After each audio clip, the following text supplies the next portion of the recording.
Mentoring is our bread and butter, so to speak. Our mentoring sessions are free, they're confidential. Our mentors are volunteers that have experience and knowledge that they want to share with you. Who do we work with? We work with people that are, gosh, I think I want to start a business. I'm not really sure where to begin. We work with people that are in the process of filling out their paperwork and writing up their business plan. And we work with folks that are already in business. Perhaps you're looking at succession planning. Perhaps you are growing. Perhaps you have questions about marketing or finances. We're there to talk to everyone. You do not have to have done anything pre talking to a mentor. You don't already have to have a business license, for example. Sessions for that first session is going to run probably in the 45-minute range. They're going to find out what your goals are, learn a little bit about you, and come up with a plan. Sometimes they'll bring in a co-mentor, or you could be working with a team of mentors over time. It just depends on how things evolve for you. We are going to be using chat for the most part today, and we will be allowing you to, we do encourage it, to use the raise hand icon, and you'll find that on your Zoom bar. It could be under reactions for you. If you want to raise your hand, we will allow you to speak. Right now, your video and your mic are muted, but we can allow you to speak, to interact when you or ask your question out loud. So those are options. So chat or raise your hand as we work through today. So that's all I have to say about SCORE. So I'm going to turn it over to Steve Bookbinder, who is one of our SCORE Boston mentors. It's all yours. Thank you, Teresa. Good afternoon, everybody, at least if you're in Boston. There are 19 participants now. We may get a few more people. I'd like this session to be somewhat interactive, so I'm going to ask some questions. Please put up your hand or put something in the chat, and then we'll recognize you and you can go off mute. We just got 20 participants. My background is that I worked for many years on strategy planning and implementation of plans, especially succession plans and leadership. Background in organizational psychology. I've been working with clients for many years on this topic, and I really look forward to talking with you guys about it and hearing about your experience, hearing your questions. So I'm actually going to start with a question. If you had a family-owned construction company with a father and 3 sons in the business, and the father said to you, brought you in and said he's in his late 60s, there's a succession plan, but we don't really have a successor. What does this tell you? Anybody who wants to put up their hand? And let's hear from somebody. The CEO says there's a succession plan, but we don't have a real successor. He's got 3 sons. What is that telling you? Anybody? Anybody want to speak up? Here we go. All right. Okay. Yeah, Fern, go ahead. Hi, Fern. You have to unmute. Take off your mute. Yes, it appears that the sons probably don't want to be part of the succession, or the succession plan he thinks he has is not something he can actually implement because he does not have the right people in place. He does not have the right people in place, perhaps. It's not a plan that's really going to work. Anybody else? That's very helpful. Fern, you get a prize for being the first one to speak up. Anybody else who wants to say something? Shania. Come off mute. I will say that they're not ready. The business is not ready. That's right. Often the business is not ready. We don't have a real successor. He's got his 3 sons. He might have a person he's thinking of, but there's no real plan and there's no evaluation. And this is fairly common. People would tell me, oh yeah, we got a succession plan in case I get hit by a bus, but we don't really have a successor. What does it take to have a real successor? Second organization, a not-for-profit health system. large not-for-profit health system. Oh, we have a guy who's the CEO successor. He's a doctor who really understands healthcare, but he has limited people skills. What does this tell you? Who'd like to take a shot at that? Shania, Fern, anybody? Okay. Barda? Barda? I think it means that that person is in line because of seniority or whatever, but he's not the right person. He may not be the right person, but what else about him being the right person? Anything else? What hasn't he had? Or training, I guess. What would you say? Training. Yeah, and what else? Has anybody given him good feedback? What would you say, Barda? Oh, sorry, Fern? Think that he hasn't gone through a process that would help him and move into the leadership position, and maybe willing to do it, but perhaps there's nothing in place to train him. That's right. And the question remains, is he trainable?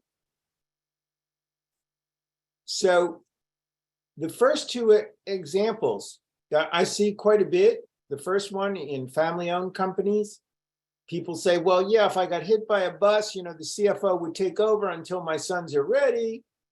The second one, we sort of know that the doc who is lined up to be the CEO successor, who understands so much, has limited people skills. What else does it tell you? Anybody else who wants to make a comment on that? We have somebody in chat. Seems like he is not the right person. He doesn't have the management skills. He may not even be the right person because he doesn't have the management skills. That's what it tells you. And this is unfortunately all too common. People ask, what difference does succession planning really make? Well, many executives and boards know what I call the truth. They might know that doc who's the head of the not-for-profit healthcare system or about to become the head of the not-for-profit healthcare system doesn't have people skills.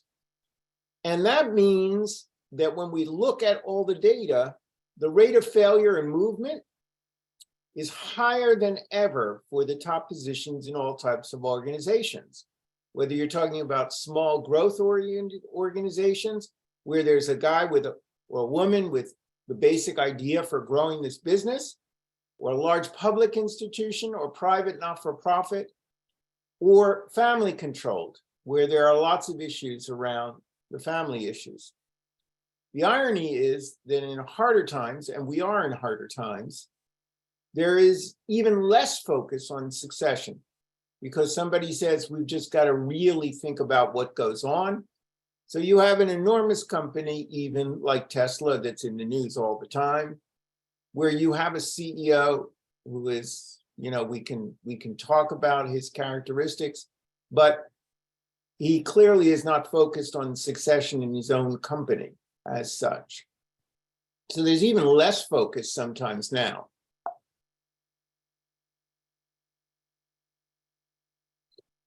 Now, why is succession planning not succeed? Why do so many people come into a job and not be ready for it and not do as good a job as they could possibly? Well, the first thing is that they always focus on the emergency. What happens if Joe or Jane gets hit by a truck? That's really not the best way to focus on succession planning because of what was just mentioned. You've got to look at the person's skills. You've got to look at what he or she is capable of. The second reason is often that HR manages the process.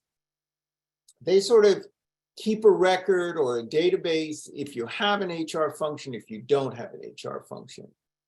There's the issue of accountability. Okay, there's this doc we mentioned, right? He's the so-called designated successor. But who's accountable for the fact that he lacks people skills? We don't know.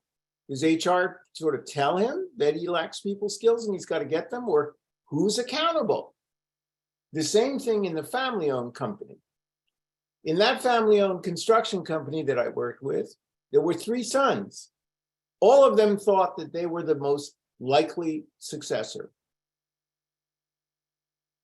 Nobody took accountability for that. Nobody was willing, the father was not willing to say that one was the designated successor because he was afraid of fallout in the family. And it's only tracked on an annual basis. We don't look long-term, because if we're going to have a succession plan, we should be thinking about the long-term. Who's coming along? Who's in your talent pool? And the old phrase is sometimes development is good for everybody, but in other words, it's good for everybody, but for a high-level person who's really valuable, we won't bother with development. Development is what's really critical in succession.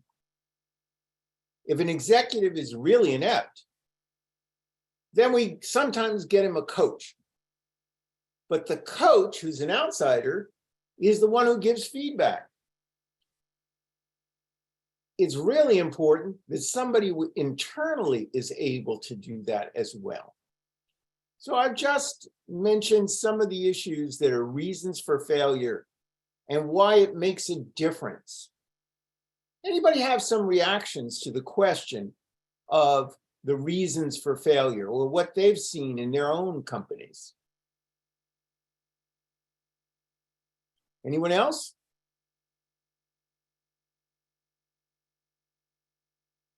What kind of succession plans do you see? And, do you see people who are qualified coming into roles? Just a thought. Any reactions? Lack of preparation can lead to issues. I have in chat. Lack of preparation can lead to issues. Yep. Who put that in the chat? That's Leanne. Okay, Leanne, you want to speak up? Take yourself off mute. I can, Peg's on the hand raise. I can allow her to weigh in. Okay, Peg. Hi, everybody. Small company, not a lot of people to develop. Yep. Not a lot of people to develop. Tell me a little bit more about that. High turnover rate, and the person who is the longer term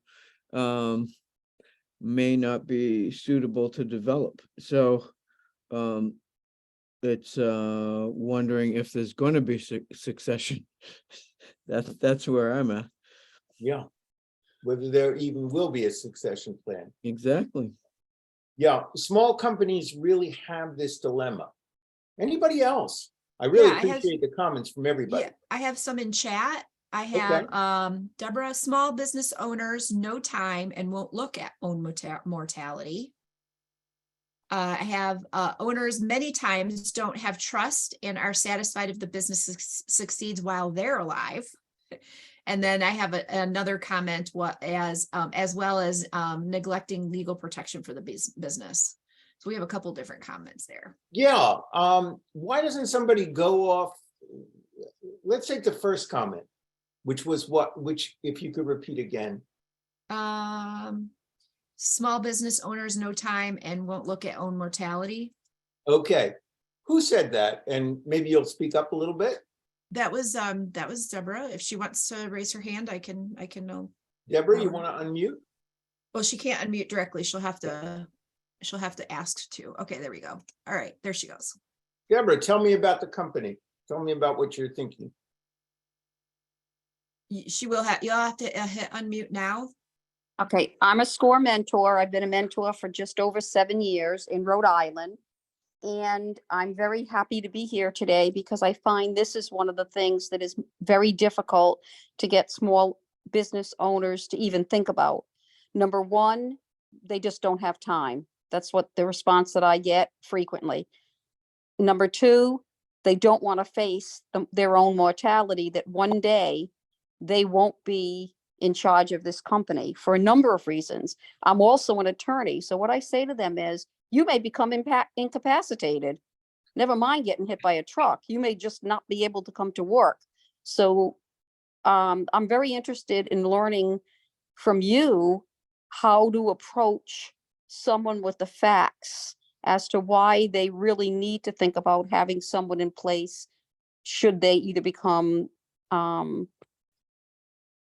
incapable or just are unable to fulfill their roles. And it's Deborah, not thank- just, go ahead. Go ahead. I didn't No, mean it's to- not just the CEO. I mean, there are vital positions within companies, small companies, the CFO. We don't even call them CFOs, but in a lot of cases, but there are significant people in these companies that if something happened, there would be no backup. Deborah, thank you for your comment. Let's hear another comment, the third comment that was made. If we could hear from that person. Actually, I just got a new one. If I may, this is Marie. I have a small retailer gift shop and I'm unsure how to engage someone to take over when I'm out of business. I just signed a 3-year lease with a 3-year option, planning on moving someone into my position for the 2nd and 3rd years. Very interesting. Could you come live, Marie? Yep. Okay, there she goes. Just have to unmute. Marie? Hi there. Hi there. Thank So you for tell- doing this. Tell us about your issues again. You have a gift shop? Yes, I'm in Concord, Mass, and I have a gift shop, a toy shop, and an art supply store. Wow.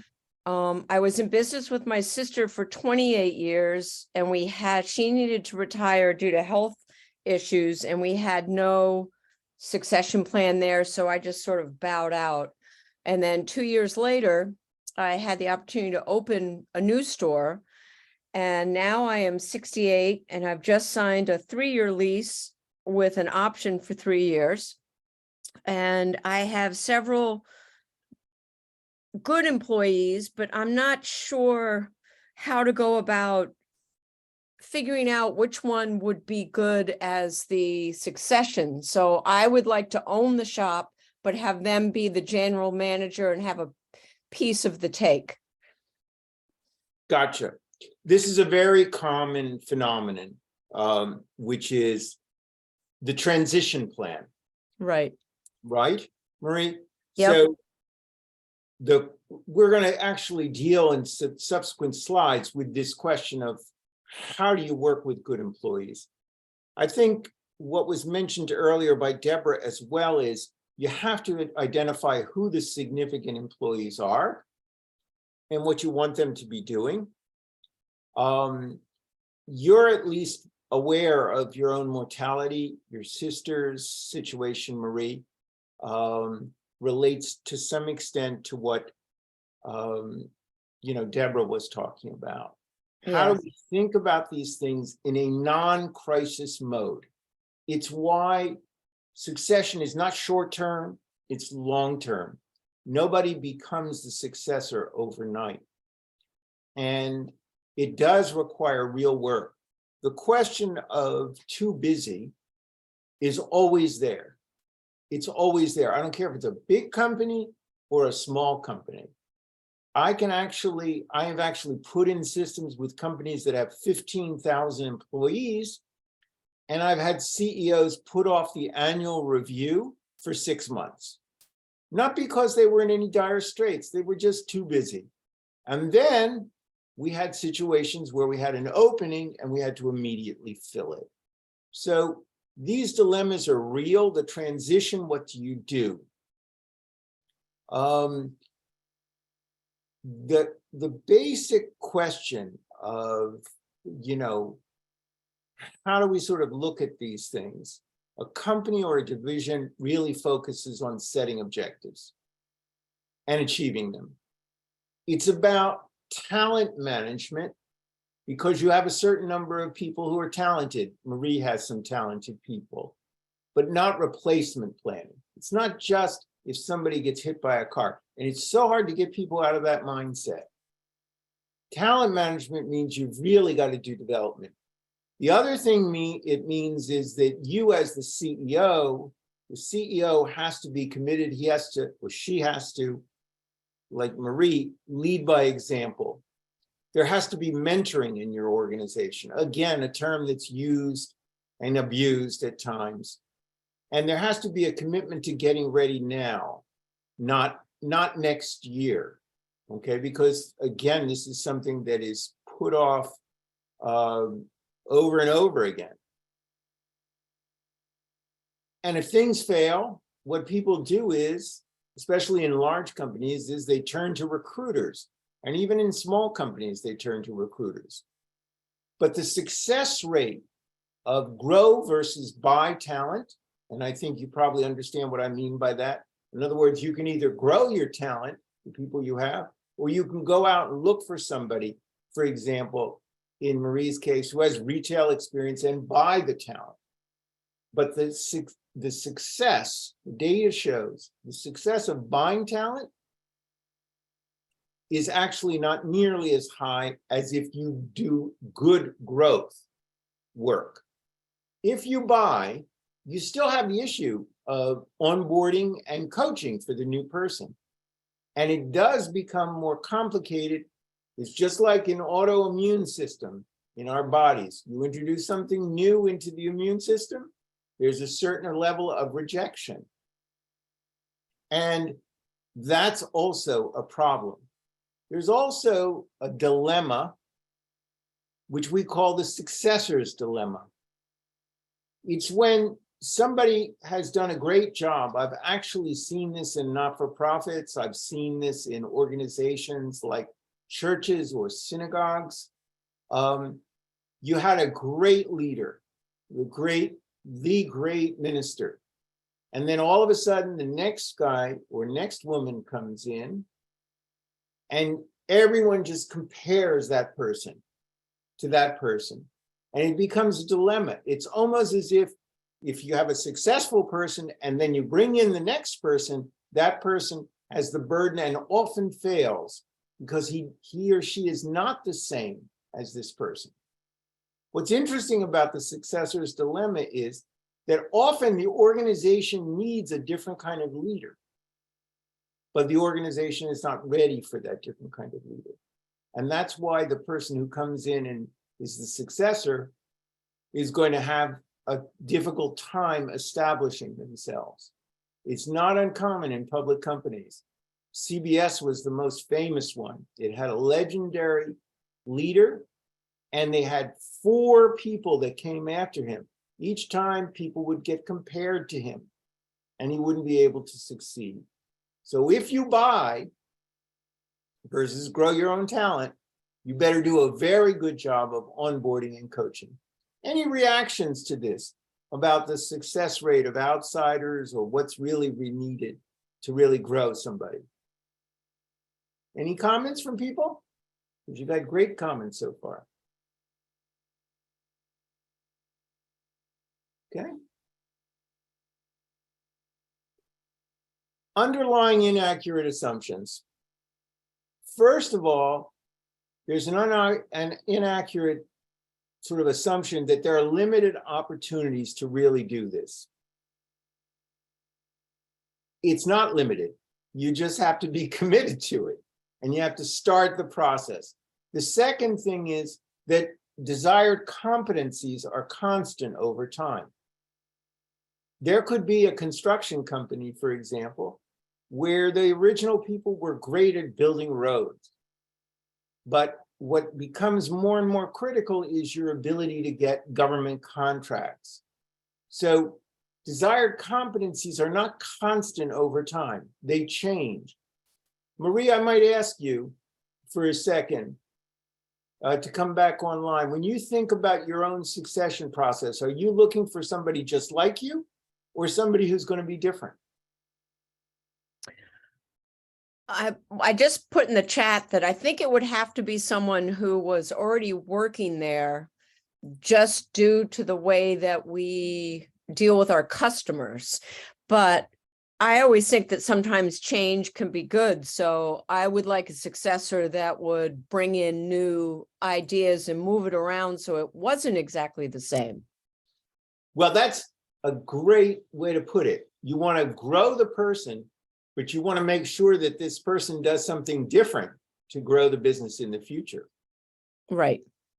Now, one of the things is that economic success sometimes dictates the career paths of employees. And what do I mean by that? I give the example of a successful donut shop owner out on the West Coast. He developed 2 donut shops and they did very well. And then he expanded to set up 4 more donut shops almost overnight. Now, the guy who had run his manager in the second shop, who had done a great job, you know, in terms of he'd been brought in, he really built the business. He was given a new donut shop in a new area that was more competitive. And he had never really sort of built a business in a new location. And to everybody's surprise, he failed. He just wasn't ready for the challenge of a totally new business. He could take over an existing business, but not do a new business. And that's what I mean sometimes, that you have to sort of look at what are the competencies you want to really see. If you want to, some guiding principles, if you want to do a good job at succession, you've got to get a consensus among the owner, the board, the leadership, on what it is we're trying to do. Are we trying to expand? Are we trying to just maintain things? Do we need new product lines? If so, what do we need to do? The process always has to be collaborative and honest. That is to say, if somebody, like in that construction company, of the 3 brothers, there was one who was clearly not a candidate. And yet we never told him that he was not a candidate to be CEO. You've got to be collaborative about that. You've got to deal with the fallout, which in a family-owned business can be really dramatic. And included, I would say, having one of the sisters call me up and one of the mother call me up because, you know, they were so afraid that being honest wouldn't get them to where, you know, might be disruptive of their family life. And yet at the same time, once we handled the situation honestly and candidly, it really made a difference.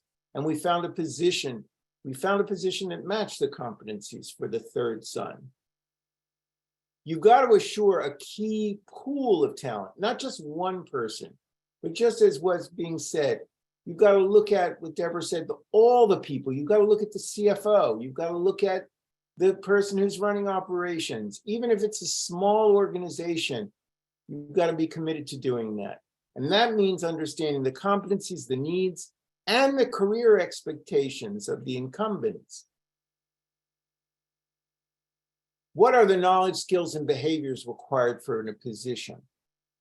This is essential as you think about succession planning. It's not just replacement, it's thinking about the knowledge, skills, and behaviors. Keep it simple in number and in definition. Now, I see a lot of people who say, oh, I want to, you know, do the Myers-Briggs with each person. I want to do this, I want to do that. Don't go for false precision, and don't listen to people who claim that they have predictive validity. Just try to find the 5 things that work. Now, these are 5 that work for me when I think about a CEO, okay? And that I've used in the past. Number 1, does the person understand the economics of this business? Does he or she have financial acumen? Number 2, do they know how to operate? Do they know how to think about inventory? Do they know how to think about contracts? Number 3, and as important as anything, like that not-for-profit healthcare system, they need emotional intelligence. They need to understand how to interact with people. The CEO of that not-for-profit healthcare system went through a lot of difficult problems over 4 years while he was CEO, because he just lacked the emotional intelligence to understand how to deal with different groups of people who make really intense demands. Number 4 is external representation. That's, you know, if you're going to have a store, you're going to have any kind of business, if you're going to have a construction firm or a healthcare firm or anything, you've got to be able to extend yourself externally. Some people are great operators. Some people are great finance people. Some people have a lot of emotional intelligence. but you also need external representation because you're going to be the spokesperson, or even the CFO is going to be the spokesperson. I've seen CFOs, when they're questioned by people externally, give very almost demeaning answers. That's not going to work for you. It's not going to work for your company. And strategic vision, that means, can I see this company 5 years from now? Who is this company in 5 years? That's what also makes a difference. Now, does anybody have all 5 of these things at a very high level? No, nobody does. But they give you something that I call the common language, the lingua franca. It gives you a way to sort of talk about in your company what you're looking for from your pool of talent. Any reactions to this? Your thoughts? Anybody you want to talk about? These are some competencies. What do you think of these competencies as a way to think about the executives in your company? Anybody? I have some past comments that were put into chat that Let's hear from you, Pat. Okay. We have a regarding success of the business. I was told by a business owner that when he moved his business to a location across the street that he lost clientele. So I can only imagine what the disruption would be when someone steps down. I have my issue to work through is right now I am the brand of my business, is what somebody said. Okay, who is that person? That was Marie, sorry. Marie, you're the brand of the business, and somehow, Marie, if you could come live again.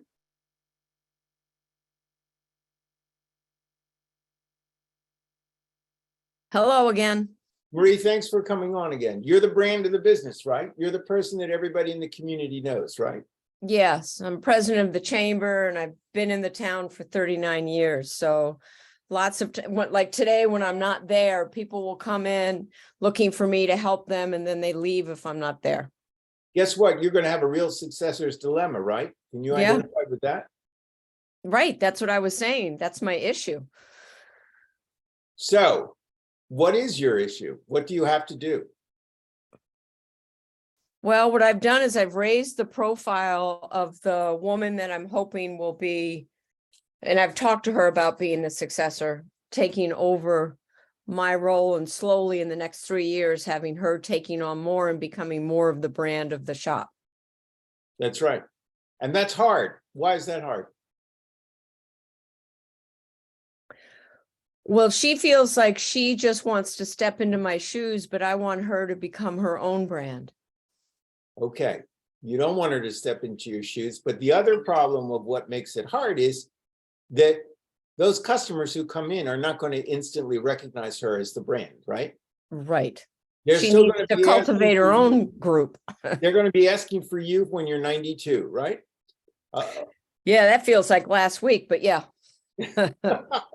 So the issue is, how do you, and I really appreciate everybody's comments, how do you, establish a brand, help this individual to become more of this, okay? Now, I can tell you about another big company that was a family-owned company.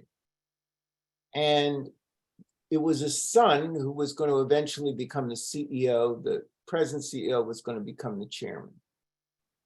He got really anxious, and a very important business magazine called him up, this is the son, and said, "We want to do an interview with you." So instead of telling his father and his brothers and his sister, who were also in the business, about this interview, he just went and gave the interview and ended up on the cover of this magazine. What do you think happened? Anybody? Well, it's almost obvious. It really blew up. So it's a very delicate situation when you transition. You want the person to become the brand, but you don't want the person to move too aggressively, too quickly, because the customers and all those people in the company may not be ready for it. Readiness is really important. You can't let it stretch out too long, and you can't try to make it too short. And you can't do it overnight. competencies. What do people think about the 5 competencies I just put up? Anybody? Do they make sense? Can you evaluate people on that? Any reactions? Okay, hold on, Barda? Varda? Well, it seems like a really good list, and I wrote it down because I didn't want to forget it, but, Varda, what's your business? Do you work in a company right now? Yeah, I own a bakery and I have a partner. Okay, you own a bakery and a partner. Yeah, And you have a partner. Does anybody have all those skills at once? well, here's the thing, is between the 2 of us, we have all those skills that you wrote down there. That's But- great. But our employees do not. And we don't, basically we hire bakers who are really good at baking.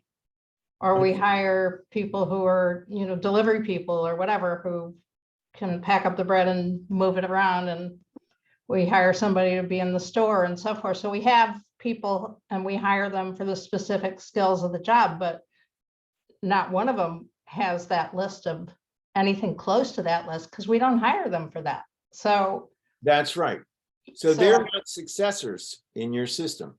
well, if you're saying we have to get our successor for from our employee pool, we're in trouble.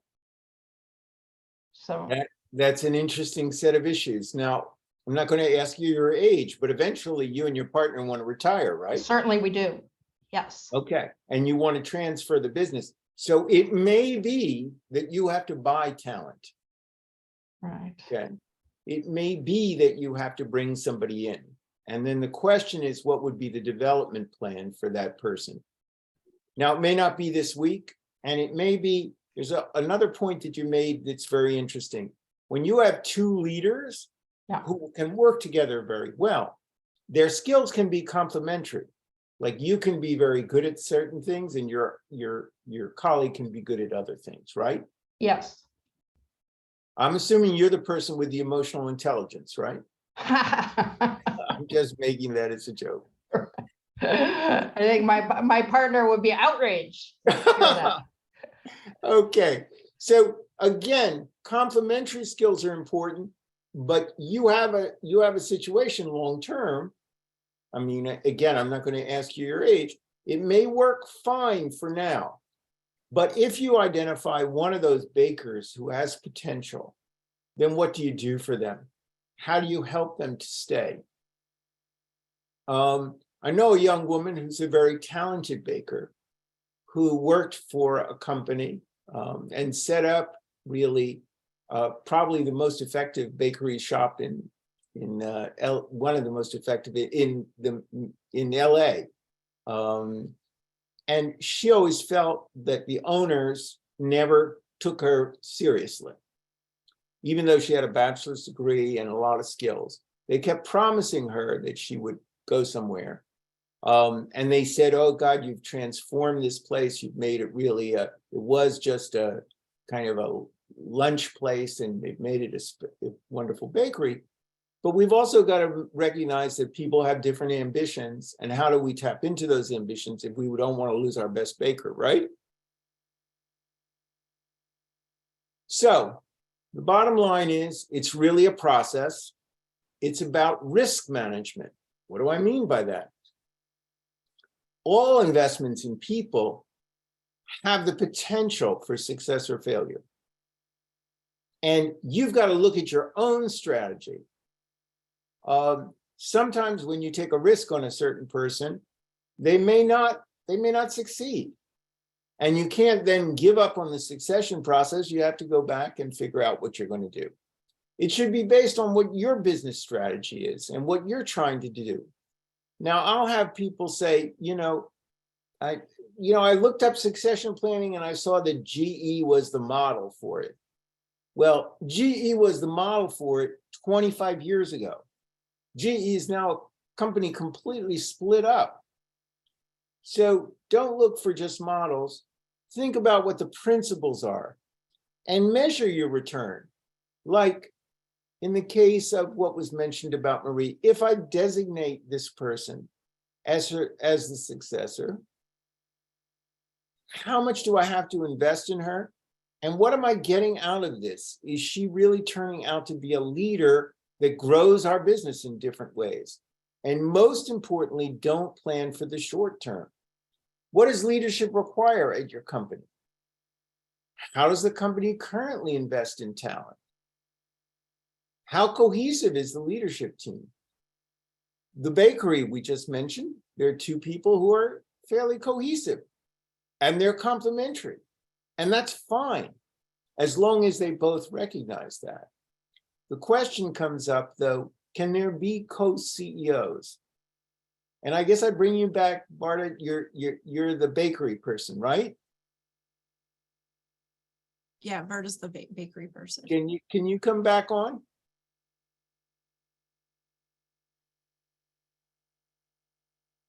If you're there, okay.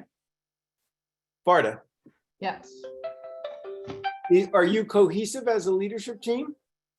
Yeah, I hope so. And you're complementary? Yeah, very much so. And are you satisfied with your current talent? With my current what? Talent, the people who work there. Yeah, as long as we're here. Okay. And what changes do you need to make over time? Well, I mean, we need to, figure out our exit. Figure out your exit. Yeah, Yep. And 'cause it we can't do be this forever.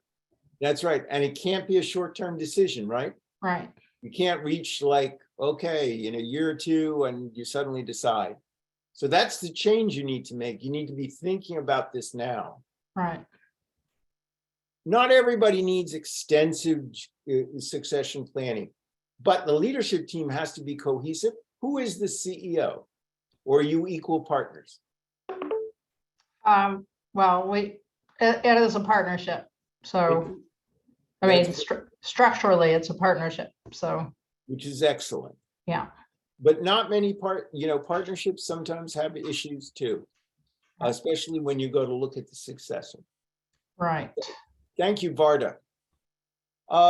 What does the employer need? Well, they need, lots of focus on growth and performance, expectations, customers. There's also very important to understand, market forces, the technology, the economic context, the competition. One thing that donut shop owner never really understood was when he branched out and he opened 4 more businesses, he didn't look very closely at the communities. He didn't look at the market forces. He assumed that because he made great donuts, it would work every place. You also have to think about, okay, what does the person need in terms of pay and benefits, in terms of training? Because anybody who's going to be a successor in your succession plan is going to need that kind of training, is going to need the experience of trying to be the brand that Marie mentioned. And you've also got to look at, what's important as a driver is the age and profile of your talent pool. At that big construction company that I mentioned with the 3 sons when I started, they had, the CEO had what I used to call his 4 cronies. Okay, one was the CFO, one was the head of, actual construction, another one had a role with contractors. But the whole talent pool was over 65. Now you've got to look at that and start saying, okay, it's not just me, it's the CFO. And are any of my sons capable of being the CFO or being the contract manager? So here are the steps for really building a process. Number 1, it's planning that we've talked about. Who's in your talent pool? How am I going to assess people? What's the timing we have to look at? What are the communication? Who knows what? What are the initial commitments? Number 2, you've got to look at, okay, let's look at this business. What are the projected organizational needs? It's planning, it's then analysis. What's the structure we want to have and the job roles? Then you need to build, and it doesn't have to be elaborate, but a framework and a database. So I can look at Marie's company or Varda's company and I can say, okay, here are the people with the competencies I think they have. Here's their performance and career data. Here's how long they've been with us. I actually had one client who had key talent. And when we first went to do the succession plan, the reaction of the CEO was, hey, I can't believe that Joe has been with us for 15 years. Well, Joe was important to this business. How come you didn't know he was with you for 15 years? You've got to have that at your fingertips. And that's where you develop a simple, easy to use database in Excel. You can do it really simply. And you can take another webinar with us and learn how to use Excel or how to put, the data in that you want to have. And then most critically, you've got to really be an honest evaluator. You've got to really sort of think about the potential for advancement. You've also got to determine what are the key messages. If you're going to talk to a candidate for the CEO of a hospital, what is it you want to tell him? Can you create development plans, investment plans? And the warning I would have is, don't just make lots of boxes with, this was what GE was famous for, box that fits this and a box that fits that. He's on this level, she's on that level. No, just create reasonable development plans. And then very critically, deliver.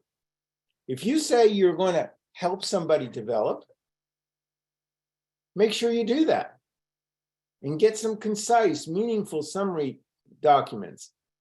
And of course, assure confidentiality. Assign responsibilities.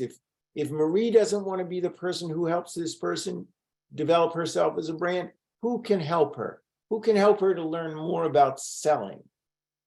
And assure follow-up, mentoring, and coaching. The warning is, this is the hardest stuff. This is what gets left behind.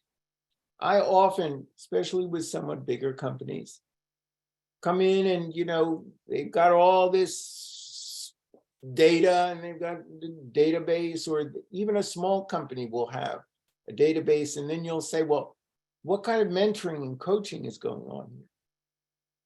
And I find there's sort of a deafening silence. So the pitfalls in a process. Assuring that the review process is straightforward. It's not. I can only tell you, in a family-owned business, when you tell one of the sons or daughters that she's not a candidate for this versus one of the other siblings, or you tell somebody in an organization, a small organization, who thought they were a baker and thought they were going to succeed you, Varda, it's got rational, emotional, and political dynamics, People get emotional about this stuff. I've seen people, if succession is handled badly, walk out the door when they find out that they're not the successor for the CFO. It is hard to sustain commitments, especially once the transition begins. But choosing is hard if you're going to have successors, but assuring a smooth transition is even harder, because you've got to deal with the emotional aspects of this. Any comments on the emotional aspects of succession, given what we've been talking about? Anybody else who hasn't talked? Comments in the chat and things. Anything? Okay.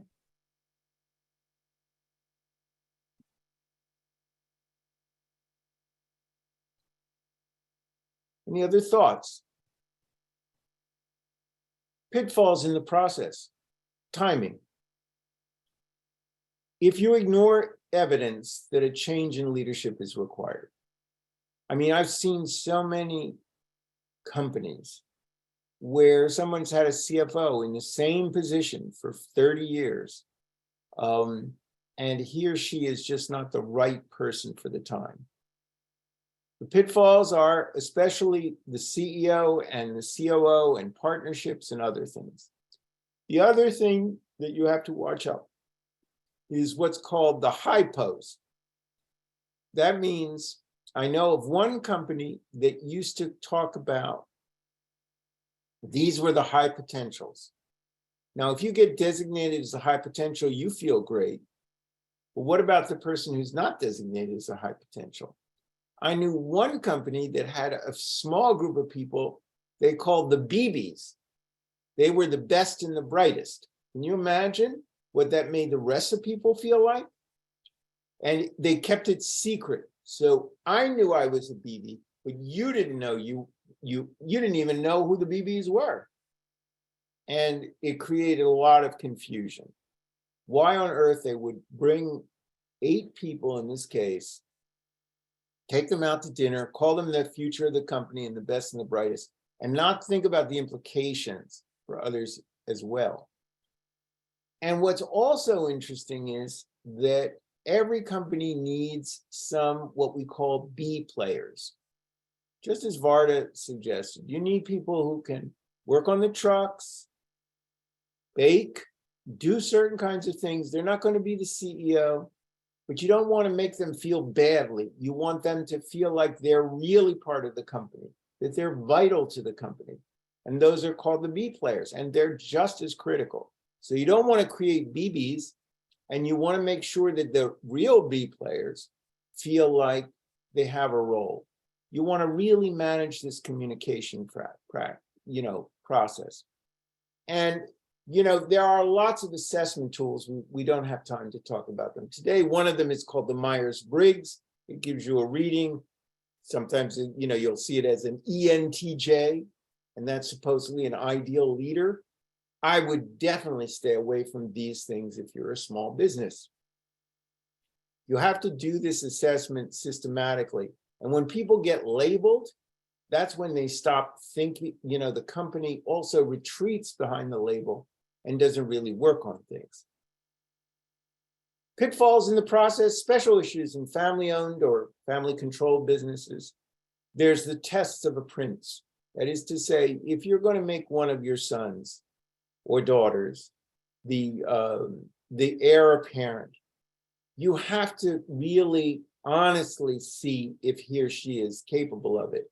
In the way that Marie mentioned, you're going to have to see to what extent she can act like the brand and not do the thing that I mentioned before of suddenly going out and declaring himself the heir apparent, because that really doesn't work very well.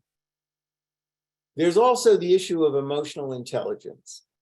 Can it be learned? I'd ask some comments from some people out there. Do you think that emotional intelligence can be learned? Who'd like to sort of take that up? Anybody? Anybody want to respond to that?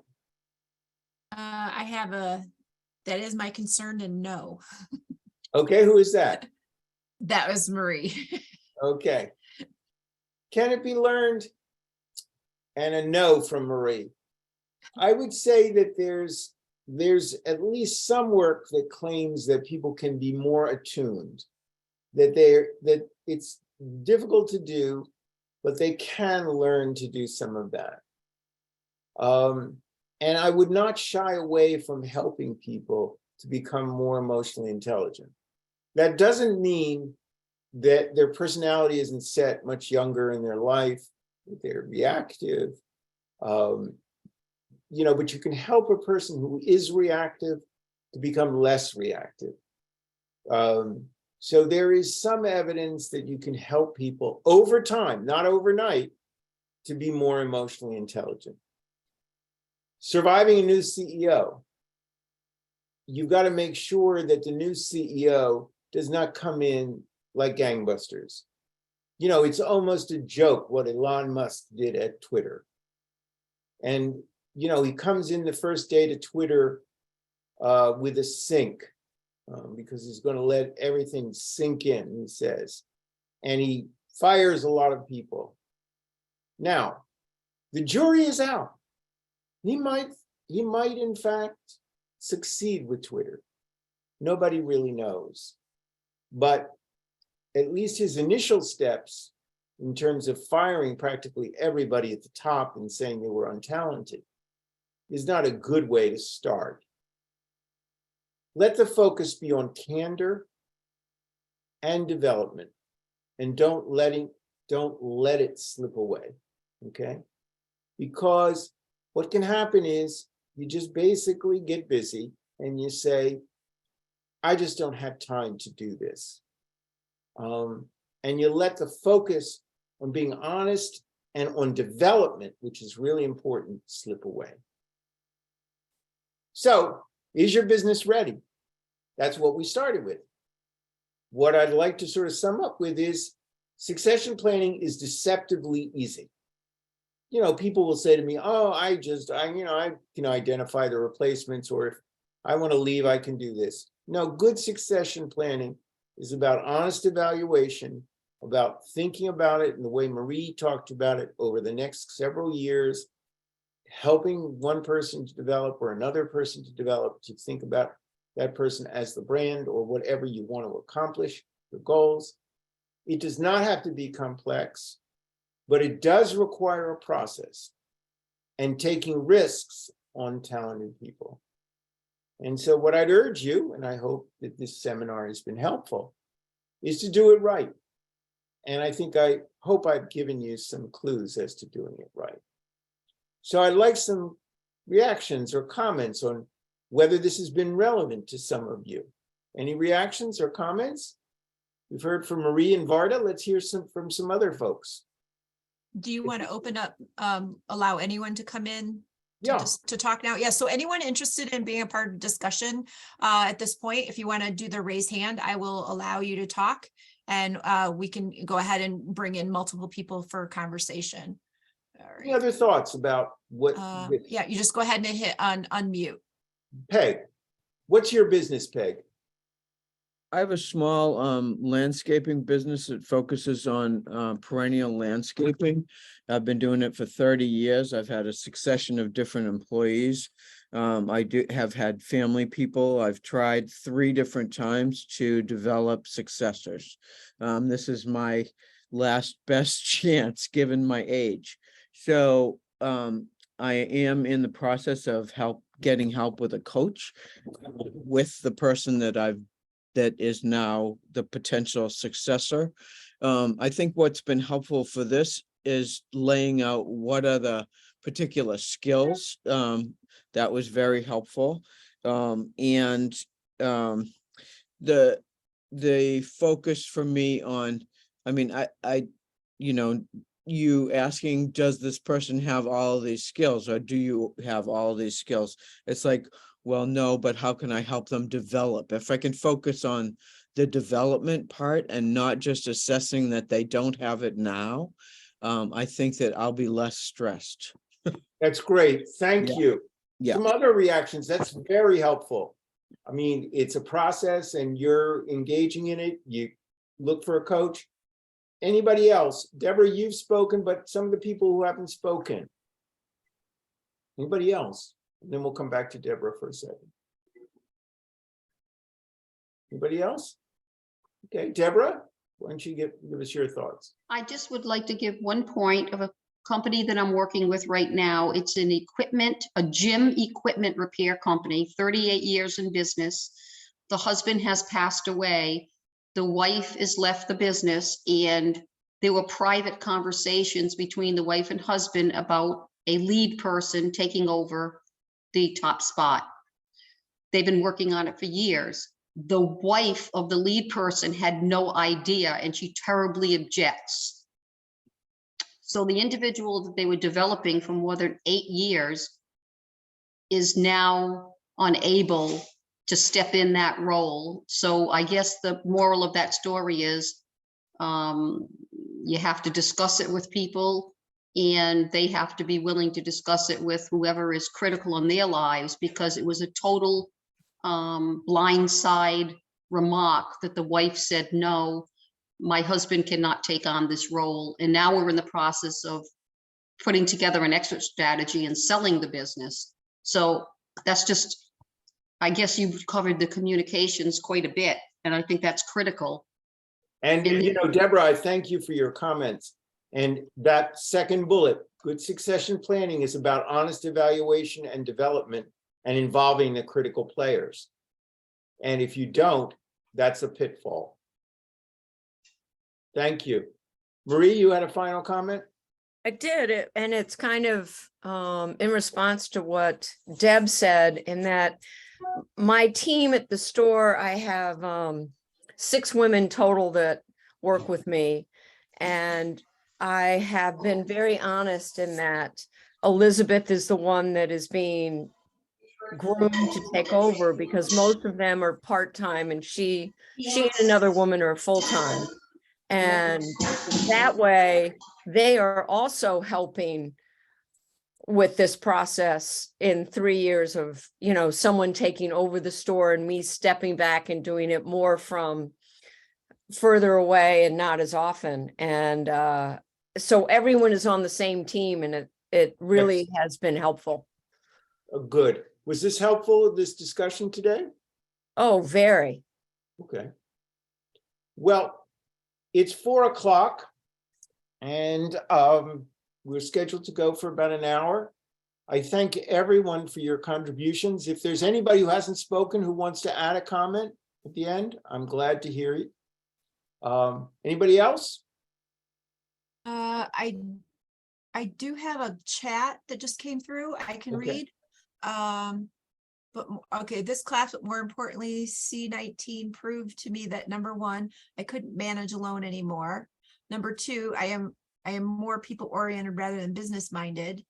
Number 3, would help tremendously to have other independent contractors postulate 5 through 10, and utilizing space time. Number 4, there is a very unique business opportunity that has been working for nearly 14 years for anyone coming on board. Number 5, yes, younger person to pass the baton to while a semi-retired advisory position is enjoyed is my goal. Thank you for all you do. Okay. So, yeah. Well, thanks very much, folks, for joining us. Thanks for contributing, and good luck. And I hope that this is helpful to you. Thank Talk you to you for, then. thank you, Steve, and thank you for everyone that joined us. Again, you can email me at outreach@scoreboston.org. And I can get you connected with your chapter if you're not in the Boston area. But we're happy to help you get with a mentor to help you work through these issues. So thank you, everyone. And Teresa, if you could just stay on the screen. Oh, yeah, we can't really do it like that. Sorry, because it's a webinar. Just be in touch. Okay, thank you.